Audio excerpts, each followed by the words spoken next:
श्री आदित्यस्तोत्रम् नवग्रहाणां सर्वेषां सूर्यदीनां पृथक् पृथक् पीडा च दुस्सहा राजन् जायते सततं नृणां पीडानाशै राजेन्द्र नमामि शृणु भास्वतः सूर्यदीनां च सर्वेषां पीडा नश्यति शृण्वतः आदित्यः सविता सूर्यः पुरुषाकः शीघ्रको रविः भगस्तौ अष्टायर्मा हंसो हेलिस्तेजो निधिर्हरि दीननाथो दिनकरः सप्तसप्तिः प्रभाकरः विभावसु वेदकर्ता वेदांगो वेदवाहनः हरिदस्यः कालवक्त्रः कर्मसाक्षी जगत्पतिः पद्मिनीबोधको भानु भास्करः करुणाकरः द्वादशात्मा विश्वकर्मा लोहितांगस्तमोनुदः जगन्नाथोरविन्दाक्षः कालात्मा कश्यपात्मजः इन्द्रो नलो यमश्चैव नैऋतो वरुणो नीलः श्रीदः ईशानेन्दुश्च भौमः सौम्यो गुरुः कविः सौरिवी धुन्तेन्दुः केतुः कालः कालात्मको विभुः सर्वदेवो मयो देवः कृष्णः कामप्रदायकः यो एतार्णाभिमर्त्यो भक्त्या स्तौति दिवाकरां सर्वपापविनिर्मुक्तः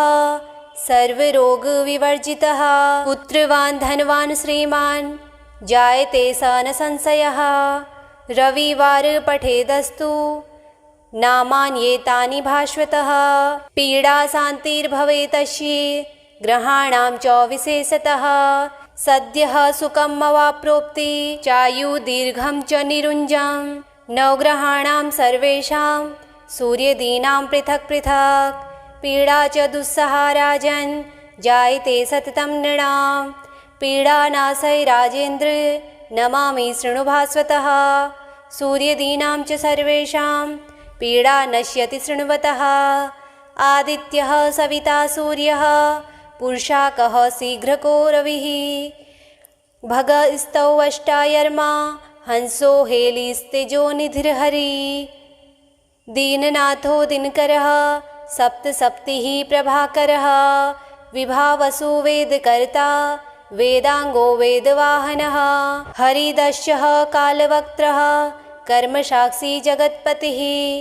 पद्मिनीबोधको भानु भास्करः करुणाकरः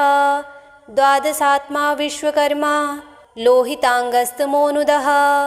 जगन्नाथोरविन्दाक्षः कालात्मा कश्यपात्मजः इन्द्रो नलो यमश्चैव नैऋतो वरुणो नीलः श्रीदः ईशानेन्दुश्च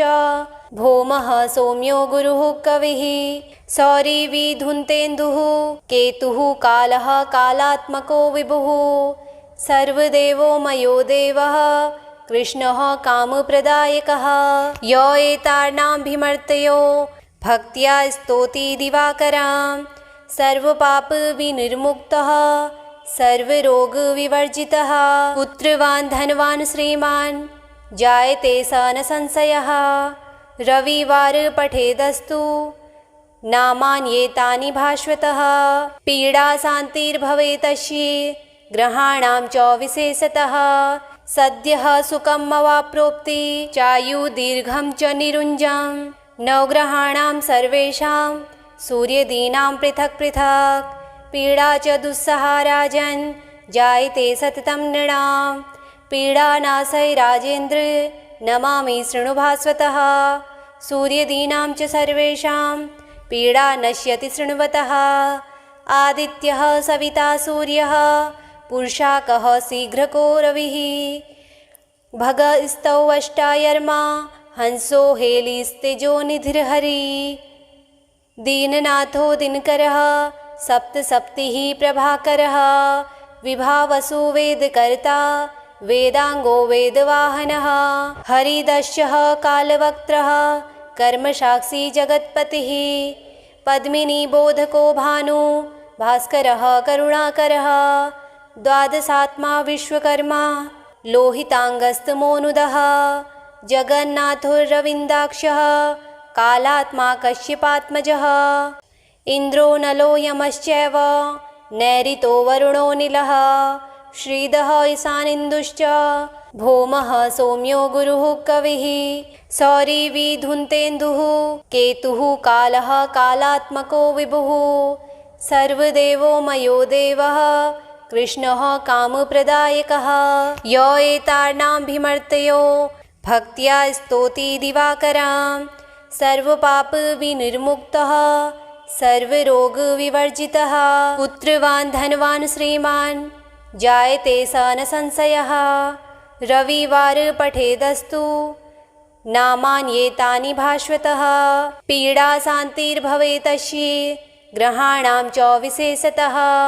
सद्यः सुखम् अवाप्नोति चायुर्दीर्घं च निरुञ्जं नवग्रहाणां सर्वेषां सूर्यदीनां पृथक् पृथक् पीडा च दुस्सहा राजन् जायते सततं नृणां पीडानाशय राजेन्द्र नमामि शृणु भास्वतः सूर्यदीनां च सर्वेषां पीडा नश्यति शृण्वतः आदित्यः सविता सूर्यः पुरुषाकः शीघ्रको रविः भगस्तौ अष्टायर्मा हंसो हेलिस्तेजो निधिर्हरि दीननाथो दिनकरः सप्तसप्तिः प्रभाकरः विभावसु वेदकर्ता वेदांगो वेदवाहनः हरिदस्यः कालवक्त्रः कर्मसाक्षी जगत्पतिः पद्मिनीबोधको भानु भास्करः करुणाकरः द्वादशात्मा विश्वकर्मा लोहितांगस्तमोनुदः जगन्नाथोरविन्दाक्षः कालात्मा कश्यपात्मजः इन्द्रो नलो यमश्चैव नैऋतो वरुणोऽनिलः श्रीदः ईशानीन्दुश्च भौमः सौम्यो गुरुः कविः सौरिवी धुन्तेन्दुः केतुः कालः कालात्मको विभुः सर्वदेवो मयो देवः कृष्णः कामप्रदायकः यो एतार्णाभिमर्त्यो भक्त्या स्तौति दिवाकरां सर्वपापविनिर्मुक्तः सर्वरोगविवर्जितः पुत्रवान् धनवान् श्रीमान् जायते स न संशयः रविवार पठेदस्तु नामान्येतानि भास्वतः पीडा शान्तिर्भवेतस्य ग्रहाणां च विशेषतः सद्यः सुखम् अवाप्नोति चायुर्दीर्घं च निरुञ्जं नवग्रहाणां सर्वेषां सूर्यदीनां पृथक् पृथक् पीडा च दुस्सहा राजन् जायते सततं नृणां पीडानाशय राजेन्द्र नमामि शृणु भास्वतः सूर्यदीनां च सर्वेषां पीडा नश्यति शृण्वतः आदित्यः सविता सूर्यः पुरुषाकः शीघ्रको रविः भगस्तौ अष्टायर्मा हंसो हेलिस्तेजो निधिर्हरि दीननाथो दिनकरः सप्तसप्तिः प्रभाकरः विभावसु वेदकर्ता वेदांगो वेदवाहनः हरिदस्यः कालवक्त्रः कर्मसाक्षी जगत्पतिः पद्मिनीबोधको भानु भास्करः करुणाकरः द्वादशात्मा विश्वकर्मा लोहितांगस्तमोनुदः जगन्नाथोरविन्दाक्षः कालात्मा कश्यपात्मजः इन्द्रो नलो यमश्चैव नैऋतो वरुणोऽनिलः श्रीदः ईशानीन्दुश्च भौमः सौम्यो गुरुः कविः सौरिवी धुन्तेन्दुः केतुः कालः कालात्मको विभुः सर्वदेवो मयो देवः कृष्णः कामप्रदायकः यो एतार्णाभिमर्त्यो भक्त्या स्तौति दिवाकरां सर्वपापविनिर्मुक्तः सर्वरोगविवर्जितः पुत्रवान् धनवान् श्रीमान् जायते स न संशयः रविवार पठेदस्तु नामान्येतानि भास्वतः पीडा शान्तिर्भवेतस्य ग्रहाणां च विशेषतः सद्यः सुखम् अवाप्नोति चायुर्दीर्घं च निरुञ्जं नवग्रहाणां सर्वेषां सूर्यदीनां पृथक् पृथक् पीडा च दुस्सहा राजन् जायते सततं नृणां पीडानाशय राजेन्द्र नमामि शृणु भास्वतः सूर्यदीनां च सर्वेषां पीडा नश्यति शृण्वतः आदित्यः सविता सूर्यः पुरुषाकः शीघ्रको रविः भगस्तौ अष्टायर्मा हंसो हेलिस्तेजो निधिर्हरि दीननाथो दिनकरः सप्तसप्तिः प्रभाकरः विभावसु वेदकर्ता वेदांगो वेदवाहनः हरिदस्यः कालवक्त्रः कर्मसाक्षी जगत्पतिः पद्मिनी बोधको भानु भास्करः करुणाकरः द्वादशात्मा विश्वकर्मा लोहितांगस्तमोनुदः जगन्नाथोरविन्दाक्षः कालात्मा कश्यपात्मजः इन्द्रो नलो यमश्चैव नैऋतो वरुणो नीलः श्रीदः ईशानीन्दुश्च भौमः सौम्यो गुरुः कविः